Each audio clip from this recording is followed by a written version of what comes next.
what's up? Welcome back to my channel. I know guys, after a long gap, आज मैं आप लोग के लिए एक रियल हॉरर एक्सपीरियंस लेकर आई हूँ. Also guys, आज 31st of December है. Today is the last day of this year 2021. So मैं एक्चुअली मैं सोच रही थी कि मुझे कौन से टॉपिक पे आप लोग के लिए आज के दिन वीडियो बनाना चाहिए. बट मैंने ऑब्वियसली देखा कि सबसे ज्यादा प्यार इस साल मुझे मेरे हॉरर एक्सपीरियंस के वीडियोस को मिला है. And I have received such lovely comments from you guys. So I thought definitely आज के दिन मुझे ये ही टॉपिक पे वीडियो बनाना है. And now coming back to this story guys. So ये स्टोरी मुझे भेजा है मेरे वन ऑफ द सब्सक्राइबर ने. उनका नाम है अक्षत श्रीवास्तव. सो ये स्टोरी पढ़ के मुझे स्कैरी तो डेफिनेटली, बट मुझे बहुत दुख हुआ. बिकॉज ये सब चीजें जब किसी की साथ होता है तो उस फैमिली में ना बहुत ज्यादा अप्स एंड डाउन हो जाते हैं. मेंटली बहुत ज्यादा लोग स्ट्रेस आउट हो जाते हैं. तो कुछ ऐसा ही मैंने पढ़ा जो अभी मैं आगे आपको बताऊंगी. But before I begin with the story guys, I would like to tell you all that मेरे पास आप सबके स्टोरीज पहुंच चुके हैं. मैंने बहुत स्टोरीज ऑलरेडी पढ़ भी लिया है. बट आई एम श्योर आप लोग को पता है दैट मेरा जो चैनल है वो सिर्फ हॉरर स्टोरीज के ऊपर बेस्ड नहीं है. तो मैं थोड़े अलग अलग कंटेंट भी डालती हूँ अपने चैनल पे. तो इस कारण मैं थोड़ा सा लेट हो जाती हूँ अपलोड हॉरर स्टोरीज मेरे चैनल पे. But I promise you guys, एक के बाद एक मैं सारी स्टोरीज मेरे चैनल पे मैं डालूंगी as soon as I can and as much as I can. So now on this note let's begin with the story. Okay guys, so ये स्टोरी जैसे कि मैंने अभी आपको बताया, ये मुझे भेजा है अक्षत ने. और अक्षत ने अपनी पूरी कहानी मुझे मेल किया था. और हालांकि ये कहानी अक्षत की खुद की नहीं है, ये उनकी कजन सिस्टर का एक्सपीरियंस है. और क्योंकि उस मेल में अक्षत ने अपनी कजन सिस्टर का नाम डिस्क्लोज नहीं किया है, पर मैं यहाँ पे एक रैंडम नाम उनको दे रही हूँ सो दैट आप लोग को भी स्टोरी समझने में आसानी हो. सो मैं उनका नाम रख रही हूँ एंजल, बट एंजल उनका रियल नाम नहीं है. सो अभी स्टोरी को शुरू करते हैं. सो गाइस, एंजल अपनी फैमिली के साथ रहती थी. एंड उनकी फैमिली में 4 लोग थे. उनके मॉम, उनके डैड, उनका एक 3 साल का भाई भी था और वो खुद. सो ये जो कहानी मैं अभी आपको बताने जा रही हूँ वो कहानी एंजल के साथ 10 साल पहले हुआ था. तो उस वक्त उनकी उम्र 12 साल की थी. तो उनके साथ एक दिन ये हुआ कि वो अपनी फैमिली के साथ छत पे गए अपने घर के. और वो लोग सब लोग अपना अच्छा एक वक्त बिता रहे थे, एक फैमिली टाइम बिता रहे थे. जहाँ पे अचानक से एंजल अपने चेयर से उठती है और वो दौड़ लगाती है. वो छत के जो रेलिंग्स होते हैं पूरे साइड्स में, वहां पे जाके वो खड़ी होती है और वो चढ़ने की भी कोशिश करती है. और एक वक्त पे वो चढ़ भी जाती है और वहां पे वो जोर जोर से चिल्लाने लगती है कि मुझे अब नहीं जीना है, मेरा समय आ गया है और मैं अभी सुसाइड करने जा रही हूँ. ये सीन देख के कोई भी माँ बाप या कोई भी जो भी उस सिचुएशन को देख रहा होगा, हर कोई डरेगा. तो ऐसा ही हुआ और उनके मॉम डैड बहुत ज्यादा डर गए. फिर एंजल जो है उनको एकदम से घूर के देखने लग गई और बोला कि मुझे मत रोको, मेरा समय आ गया है, मैं मरूंगी और मैं अभी यहाँ से कूद के अपनी जान देने वाली हूँ. तो ऐसे जब वो बोल रही थी तो ऑब्वियसली उनके माता पिता बहुत ज्यादा डर गए और वो एकदम से उनके तरफ दौड़े और उनको वहां से उतारने की कोशिश करे और उनको जबरदस्ती उतार भी लाए और फिर से एक चेयर पे बिठा दिया. बट वो चेयर पे बैठी नहीं रही थी. वो अपनी पूरी ताकत लगा रही थी कि वो फिर अब रेलिंग के पास दौड़े और वो वही चीज करे, कहे या फिर कूद जाए. वो उसी चीज में थी पर वो एकदम से काबू में नहीं आ रही थी. बट फिर उनके माता पिता ने उनको एकदम से जोर से पकड़ा और फिर उनको नीचे लेकर चले गए. तो नीचे जाके जब उनको ऐसे बिठाया चेयर पे, पर वो एकदम ही आउट ऑफ कंट्रोल हो गई थी. तो ऑब्वियस बात है हमें दूसरों की तब हेल्प जरूर चाहिए. हम बहुत ज्यादा परेशान हो जाएगा कोई भी उस सिचुएशन में. तो उन्होंने अपने रिलेटिव्स को बुलाया उस दिन अपने घर पे उस वक्त. और फिर उन्होंने यही डिसाइड किया कि एंजल को हॉस्पिटल में ले जाना बहुत जरूरी है. पता नहीं कुछ अटैक आ गया हो, कुछ भी हो सकता है टाइप.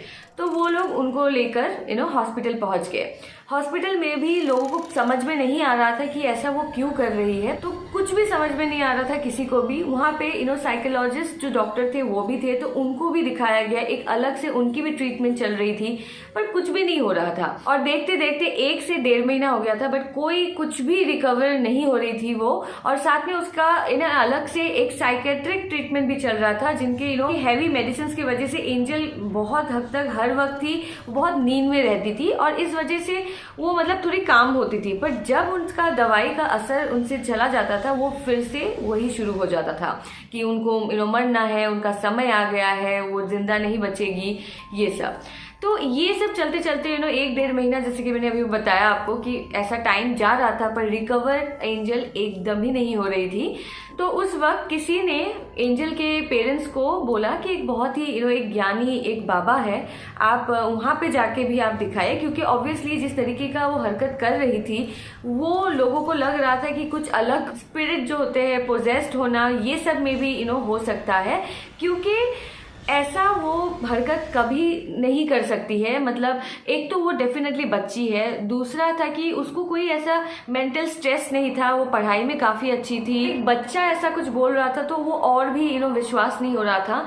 तो हालांकि एंजल के पेरेंट्स ये सब चीज़ें एकदम बिलीव नहीं करते हैं, बट क्योंकि टेस्ट रिजल्ट्स भी सब नॉर्मल है, बट फिर भी पता नहीं चल रहा है, तो एंजल के पापा को यही लगा कि ठीक है, मतलब वहाँ पे भी जाके देख लेते हैं, क्या पता कुछ ऐसा ही हो। मतलब तो वो लोग उसी दिन उस ज्ञानी बाबा के लिए निकल गए। तो एंजल के पेरेंट्स वहाँ पे पहुंचे एंड उन्होंने अपनी पूरी एक्सपीरियंस जो उनके बेटी के साथ हुआ है वो उन्होंने बताया। एंड इसको सुनने के बाद, पूरी कहानी को सुनने के बाद उस बाबा जी ने उन्होंने बोला कि ठीक है, मैं 2 दिन बाद आपके घर पे आऊँगा और अगर कुछ ऐसा है तो फिर मैं पूरी कोशिश करूँगा कि इसको मैं सॉल्व कर पाऊँ। फिर वहाँ से उनके पेरेंट्स अपने घर वापस आ गए। तो एंजल की हालत दिन भर दिन बिगड़ती जा रही थी, वो बहुत ज़्यादा वीक हो गई थी, खाना पीना भी उनका एकदम ना बराबर हो गया था, बहुत ज़्यादा वीकनेस उनके फेस पे, उनके बॉडी पे वो दिखने लग गया था। तो काफ़ी ज़्यादा टेंशन वाला माहौल था उस वक्त।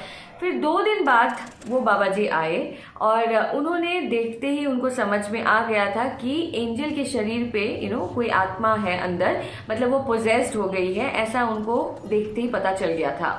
फिर उन्होंने उनसे बात करने की बहुत कोशिश की उसी दिन, पर वो एंजल जो है, वो आत्मा जो है उनके अंदर, वो बिल्कुल बात नहीं कर रही थी। तो उसके बाद बाबा जी ने बोला कि मैं कल यहाँ पे एक पूजा करूँगा, पर उससे पहले जो आपका उनका वो दूसरा बच्चा था, जो एंजल का भाई था, जो सिर्फ 3 साल का था उस वक्त, तो उन्होंने बोला बाबा जी ने कि उस बेटे को, उस बच्चे को कहीं और आप रख के आइए, मतलब किसी भी रिश्तेदार के घर पे आप रख के आइए, क्योंकि गाइस बच्चों के लिए काफ़ी डेंजर सिचुएशन होता है वो, क्योंकि ये सब चीज़ें बच्चे हैं या फिर बहुत कमज़ोर जो दिल के होते हैं, वो लोग के लिए ये सारी सिचुएशंस बहुत डेंजरस होता है। तो इस वजह से बाबा जी ने बोला कि एंजल के भाई को कहीं और पूजा के टाइम पे वो ना रहे और कहीं और रहे।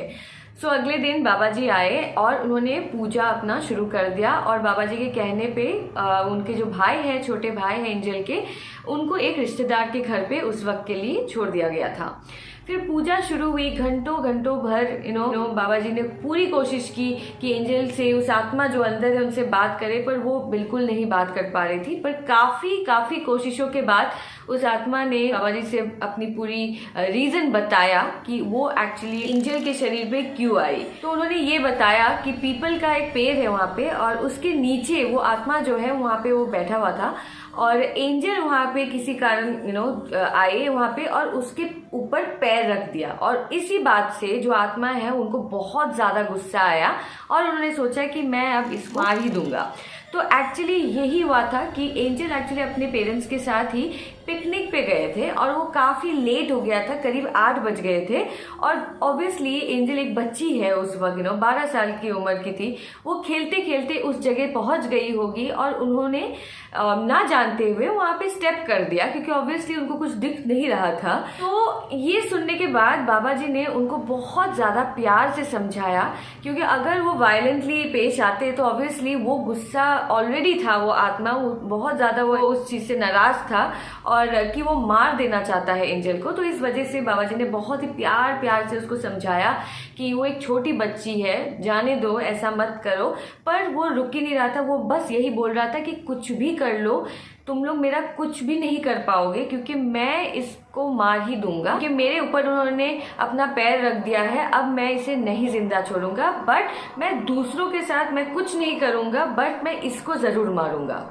तो ये सुनने के बाद ऑब्वियसली एक पेरेंट जो है वो भी कन्विंस करने की कोशिश कर देंगे। तो उन्होंने भी, एंजल के जो पापा है वो भी वहाँ पे उनके हाथ पैर उनके सामने जोड़ने लग गए और बोले कि प्लीज़ मतलब छोड़ दो मेरी बच्ची को, ऐसा मत करो, वो ऐसा दोबारा कभी नहीं करेगी। इस तरीके का मतलब बहुत बार समझाना पड़ा उस आत्मा को कि निकल जाए वहाँ से, पर वो आत्मा बहुत आसानी से मान ही नहीं रही थी। तो आप सोचिए मतलब सिचुएशन मतलब कैसा होगा अगर ऐसा देखने को मिले टाइप। बहुत ज़्यादा डेंजरस एंड बहुत ज़्यादा स्कैरी होगा, आई एम श्योर ये सिचुएशन। बट उस एक टाइम के बाद, इतना कन्विंस करने के बाद फाइनली उस आत्मा ने बोल दिया कि ठीक है मैं इसको छोड़ के जाऊंगा, पर एक शर्त पे। और वो शर्त ये है कि आज के बाद ये लड़की उस पीपल के पेड़ के पास कभी नहीं आएगी। तो इस शर्त को ऑब्वियसली सभी ने मंजूर किया और बोला कि ठीक है, ये ऐसा कभी नहीं होगा कि एंजल वहाँ पे जाएगी। तो ऐसा ही हुआ और इसको बोलने के बाद थोड़ी देर बाद वो आत्मा जो है वो वहाँ से एंजल के शरीर से निकल जाती है। बट धीरे धीरे एंजल भी जब नॉर्मल होने लग गई उसी वक्त, तो सबको लग गया कि हाँ वो आत्मा भी चला गया है और अभी उसके शरीर में कोई नहीं है, सिर्फ और सिर्फ एंजल का ही सोल है। तो सबको राहत मिली इसके बाद। एंजल जब नॉर्मल हुई तब उसको कुछ भी नहीं याद था और घर वालों ने उस वक्त सही भी नहीं समझा। और बहुत ही अच्छी बात है कि उन्होंने उनको कुछ और नहीं बताया उस वक्त, उन्होंने सभी ने एंजल से ये बात उस वक्त छुपाया। तो गाइस अगले दिन फिर एंजल के घर पे एक पूजा रखी गई, एक हवन रखा गया पॉजिटिविटी के लिए। एंड फॉर्चुनेटली उस दिन से आज के डेट तक ऐसा बिल्कुल नहीं हुआ है, कुछ भी नहीं हुआ है एंजल के साथ। इस स्टोरी को 10 साल हो चुके हैं और ऐसा कभी भी कुछ भी नहीं हुआ है। सो गाइज ये स्टोरी थी अक्षत की कजन सिस्टर का एंड काफ़ी ज़्यादा scary. I am very sure मतलब हम लोग तो ऐसे स्टोरीज जब सुनते हैं तभी डर लगता है एंड ऐसा देखना तो बहुत ज़्यादा स्कैरी रहा होगा। मैंने आपको वीडियो के स्टार्टिंग में कहा कि बहुत दुख भी लगा मुझे पढ़ के बिकॉज मैं बहुत सारे स्टोरीज आप लोग के पढ़ती हूँ, तो काफ़ी ज़्यादा अजीब लगता है। बिकॉज अगेन मैंने हर वीडियो में जैसे कहा है कि मेरे साथ भी जो एक्सपीरियंस हुआ है, तो हम बहुत ज़्यादा मेंटली स्ट्रेस्ड आउट हो जाते हैं, बहुत ऊपर नीचे हो जाती है चीज़ें। वो सिर्फ वही समझ सकते हैं जिनके साथ एक्सपीरियंस हुआ है। तो ये बहुत ज़्यादा डेंजरस सा सिचुएशन था ऑफ कोर्स पूरे फैमिली के लिए एक्चुअली। और बहुत बुरा लगता है जब कोई बहुत एक नादान से बच्चे में होता है, बिकॉज उनको कोई भी नॉलेज नहीं होता है, वो जानबूझ के कुछ भी नहीं करते हैं। बट फॉर्चुनेटली गाइज अक्षत की कजन सिस्टर को और उनकी फैमिली को ऐसा कुछ भी अब नहीं फेस करना पड़ा आगे। वो एक लास्ट एक्सपीरियंस था उनके लिए।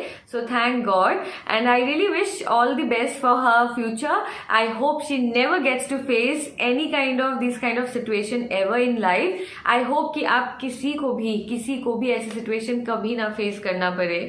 So this is it guys. I hope कि आपको ये वीडियो पसंद आई है, ये स्टोरी पसंद आई है। जैसे कि आप लोग को ऑलरेडी पता है दैट मैं आप लोग की एक्सपीरियंसेस, रियल हॉरर एक्सपीरियंस अपने चैनल में ऑडियंस तक ये स्टोरीज पहुंचाती हूँ। सो अगर आप लोग भी अपनी स्टोरी शेयर करना चाहते हैं देन आप लोग मुझे अपनी स्टोरीज मेल कर सकते हो, आप मुझे इंस्टाग्राम पे डीएम कर सकते हो। दोनों के लिंक्स मैंने डिस्क्रिप्शन बॉक्स में दे दिया है, आप चेक करिएगा। So this is it guys. I hope you have like this video. If yes then kindly please do like, comment, share and please guys subscribe my channel and I'll keep coming up with such kind of videos or vlogs. Till then take care guys, stay safe, stay home and wish you guys a very happy new year in advance. Bye.